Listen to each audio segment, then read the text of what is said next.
الحمد لله رب العالمين والصلاة والسلام على سيد الأنبياء والمرسلين أما بعد فأعوذ بالله من الشيطان الرجيم بسم الله الرحمن الرحيم السلام علیکم ورحمۃ اللہ تعالی وبرکاتہ۔ اس وقت میں اپنے سنی مسلمان بھائیوں سے مخاطب ہوں۔ اب بارہا میں کہہ چکا ہوں کہ میں سوشل میڈیا کو پسند نہیں کرتا، نہ میں اس میں شامل ہوں کہیں، کیونکہ سوشل میڈیا پر جو خبریں چلتی ہیں نا وہ بڑی مسالے دار ہوتی ہیں، وہ پتہ نہیں کتنے جھوٹ اور سچ مکس ہو کے وہ جب جاتی ہے تو کئیوں کے لیے پریشانیوں کا باعث بن جاتی ہے۔ تو میں اپنا یہ اخلاقی فرض سمجھتے ہوئے اور اپنا ایمانی تقاضا سمجھتے ہوئے کچھ وضاحتیں آپ کے سامنے پیش کرتا ہوں۔ نہ مجھے کسی نے کہا ہے، نہ مجھے کسی نے کوئی پریشر کیا ہے، یہ میرا اپنا ذاتی فیصلہ ہے۔ سب سے پہلی بات تو یہ مشہور ہوئی کہ جناب اویس قادری نے اپنی بیٹے اور بیٹی کا نکاح جو ہے محرم میں کیا، جو کہ جھوٹ ہے، سراسر جھوٹ ہے۔ یعنی کہ پھر میری بچی کے بارے میں بھی کچھ لوگوں نے جو ہے وہ، خیر ان سے میری گفتگو ہی نہیں، ان کے لیے تو میرے علماء کافی ہیں انشاءاللہ، اللہ انہیں سلامت رکھے۔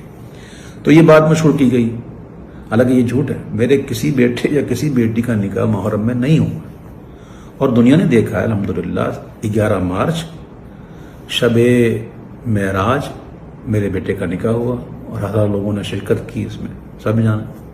اس طرح میری بیٹی کا نکاح ذوالحجہ کا مہینے میں ہوا ہے، 8 اگست کو، ذوالحجہ کا مہینہ تھا، اور اس کی تو ابھی تاحال رخصتی بھی نہیں ہوئی بھائی، اس کو بھی وقت ہے، دیر ہے اس کو۔ تو یہ کچھ وضاحتیں تھیں جو میں نے کر دی۔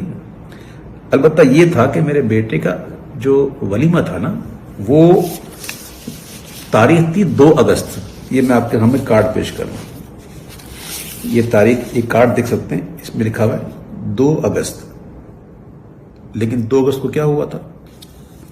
لاک ڈاؤن پورے کراچی میں، سب کچھ بند، کاروبار بند، مزارات بند، اسکول کالج سب بند، ہال بند، یہ سب کچھ ڈھکی چھپی بات نہیں، سب بند ہو گئے تھے۔ تو یہ ہمیں کینسل کرنی پڑی۔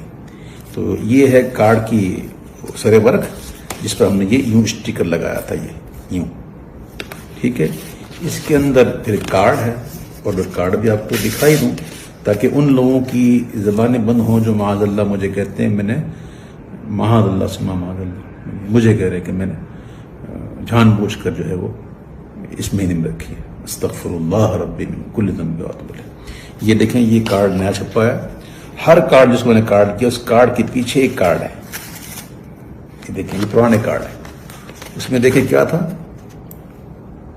سنڈے 2 اگست، یہ نظر آ رہا آپ کو؟ پر یہ تو ہو گئی بات، یہ تاریخ تو میں نے پہلے کی رکھی تھی۔ اب یہ جناب 13 اگست کو کیسے ہوئی؟ تو بات اصل یہ بھائیوں، کچھ ایسے حقائق ہوتے ہیں جو لوگوں کو نہیں پتا ہوتا، جو قریبی ہوتے ہیں نا ان کو پتا ہوتا ہے۔ کچھ مجبوریاں ہوتی ہیں۔ اب لوگ کہیں گے کیا مجبوریاں ہوتی ہیں؟ تو میرے بھائیوں میں اس موقع پہ یہ دعا کروں گا کہ اللہ آپ کو ایسی مجبوریوں سے بچائے، کسی کے ساتھ بھی ہو سکتا ہے، کسی کے ساتھ بھی ہو سکتا ہے۔ میں الحمدللہ جانتا ہوں کہ وہ کام جو اگرچہ جائز ہو لیکن فتنے کا باعث بنے تو اس سے بچنا ہی احوط ہے، میں جانتا ہوں۔ اور میں یہ بھی جانتا ہوں کہ یہ مہینہ کون سا ہے، اس مہینے میں کیا ہونا چاہیے۔ یہ جو کچھ میں نے کیا ہے، یہ کوئی مستحسن سمجھ کے نہیں کیا ہے، یہ ایک اضطراری کیفیت تھی، اضطراری حالت تھی، اختیاری حالت نہ تھی۔ لاک ڈاؤن ہوا، لاک ڈاؤن کے بعد بھی، عاشورے کے بعد بھی کوئی یقینی صورتحال تو تھی نہیں اس کی۔ اور ہال کا پتہ آپ کو کیا معاملہ ہوتا ہے کہ وہ ہال جو ہے وہ تاریخوں پر چلتے ہیں، تاریخیں ہیں ہی نہیں، کیا کرے بندہ۔ تو وہ پھر مہمان آئے ہوئے ہوتے ہیں، کئی باہر ممالک سے آئے ہوتے ہیں، جن کے جانے کا مسئلہ ہوتا ہے، جن کی ٹکٹوں کا مسئلہ ہوتا ہے۔ اور آج کل جانتے ہیں آپ یہ جو ٹریول کا معاملہ کیسا الجھا ہوا ہے، سیٹیں کہاں ملتی ہیں، کس طرح ملتی ہیں، بڑے معاملات ہوتے ہیں۔ تو یہ ایک ایسی کیفیت میں یہ کی گئی ہے۔ اس کے باوجود الحمدللہ یہ میں بتاؤں الحمدللہ کہ ہمارے یہاں، میرے یہاں الحمدللہ شادی میں گانے باجے، ناچ ڈانس، پارٹیاں یہ نہیں ہوتی، چاہے محرم ہو یا نہ ہو۔ الحمدللہ میں امیر اہل سنت مولانا محمد الیاس عطار قادری کا تربیت یافتہ ہوں، ان کی صحبت میں رہ چکا ہوں، اللہ کا شکر ہے۔ ہمارے یہاں یہ چیزیں نہیں ہوتی۔ ہماری دھوم دھام تو بس یہی ہے حضور کا ذکر، اللہ کے محبوب کا ذکر۔ تو میں نے اپنے بیٹے کے ولیمے کو برائے ایصال ثواب امام علی مقام شہداء کربلا میں نے منسوب کیا اور ان کے نام کا لنگر مہمانوں کو کھلایا۔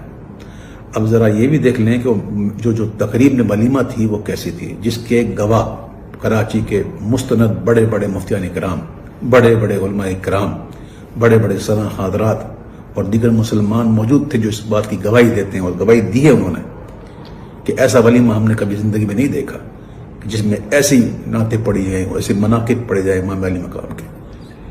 مغرب کی نماز با جماعت ادا کی گئی اور پھر 1 گھنٹہ پورا الحمدللہ 1 گھنٹہ سوا گھنٹہ ہم نے عشاء کا وقت شروع ہونے سے پہلے تک ہم نے یہ سلسلہ رکھا، سلام پڑھے گئے، مناقب پڑھے گئے، دعائیں کی گئیں اور پھر عشاء کی نماز با جماعت ادا کی گئی شریعت کے مطابق، اور پھر تمام مہمانوں کو جو ہے وہ لنگر حسینی کھلایا گیا۔ اور ایک اور بات بتا دوں کہ اس محفل میں میرے بیٹے کا سہرا بھی نہیں پڑھا گیا۔ بہرحال جو میری ایک وضاحت تھی جو میں سمجھتا ہوں انشاءاللہ آپ لوگ ضرور سمجھیں گے، اور مسلمان کو آپس میں محبت کرنا چاہیے۔ اس کے علاوہ سوشل میڈیا پر کچھ چاہنے والوں نے میری حمایت میں جو ہے وہ بڑے بڑے دلائل پیش کر دیے، یہ کر دیے، وہ کر دیے۔ تو بھائی میں یہاں جائز ناجائز کی تو بات کرنا ہی نہیں بیٹھا، نہ مجھے اس میں الجھنا ہے۔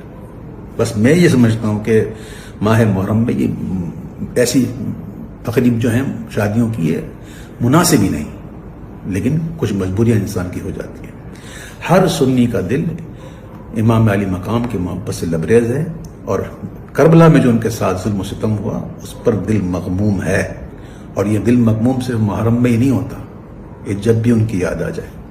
کیا آپ نے نہیں دیکھی کہ محفل میں میں من کو پڑھتے پڑھتے کیا مجھ پر دقت نہیں ہوتی؟ وہ کون سا محرم ہوتا ہے؟ تو بہرحال الحمدللہ اللہ کا شکر ہے کہ ہمارے دل میں ان کی محبت ہے۔ سید اعلیٰ حضرت کہتے ہیں کہ جس کے دل میں غم نہ ہونا ان کا، تو اس کو یہ غم ہونا چاہیے کہ غم ہے کیوں نہیں۔ تو اللہ کا شکر ہے کہ ہم اس ماحول میں پلے بڑے ہیں جہاں الحمدللہ اہل بیت کی محبت پلائی جاتی ہے۔ تو میں عرض کر رہا تھا کہ میرے کئی سنی بھائیوں نے جو ہے ماشاءاللہ محبت میں آ کر بڑی معاملات کیے، تو میں ان سے ہاتھ جوڑ کر عرض کرتا ہوں کہ برائے مدینہ کسی قسم کی اس قسم کی کوئی تقریر یا کوئی آپ نہ کریں، آپ کی بڑی مہربانی۔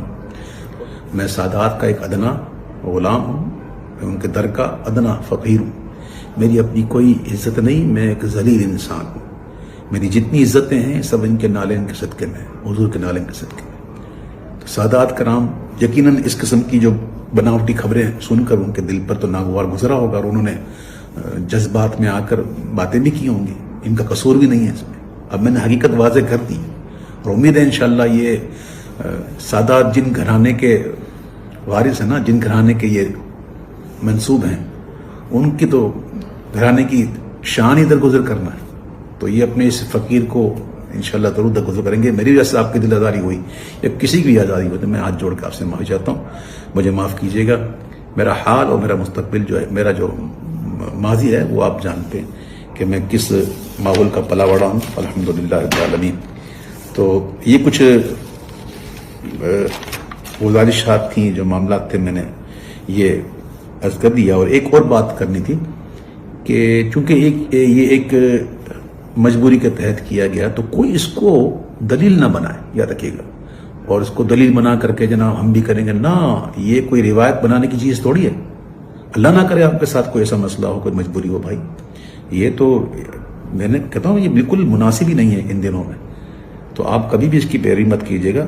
اور حضور وہ امام علی ہم ہونا چاہیے، لیکن ایسا کہ اسے سوگ نہ ہو، سوگ ہمارے یہاں جائز نہیں ہے۔ میں پھر ایک بار پھر اپنے تمام ان لوگوں سے کہ جو دن کے دل جو ہے وہ دل آزاری ہو جن کی، میں ان سے ایک بار پھر معذرت طلب کرتا ہوں، اور آخر میں یہ دعا کرتا ہوں کہ اللہ تعالیٰ ہمیں سرکار دو عالم صلی اللہ علیہ وسلم کی محبت میں، حب صحابہ میں اور حب اہل بیت رضوان اللہ تعالیٰ عنہم میں ہمیں جینا نصیب فرمائے، اور انہیں کی محبت میں موت نصیب فرمائے۔ اللہ تعالیٰ میری دعاؤں کو قبول فرمائے، آمین یا رب العالمین۔ میرے حسین تجھے سلام، میرے حسین تجھے سلام، انہیں سلام منور یہ چاہتا ہے جی، تمام عمر لکھوں اور نہ ہو تمام سلام۔ السلام علیکم ورحمۃ اللہ۔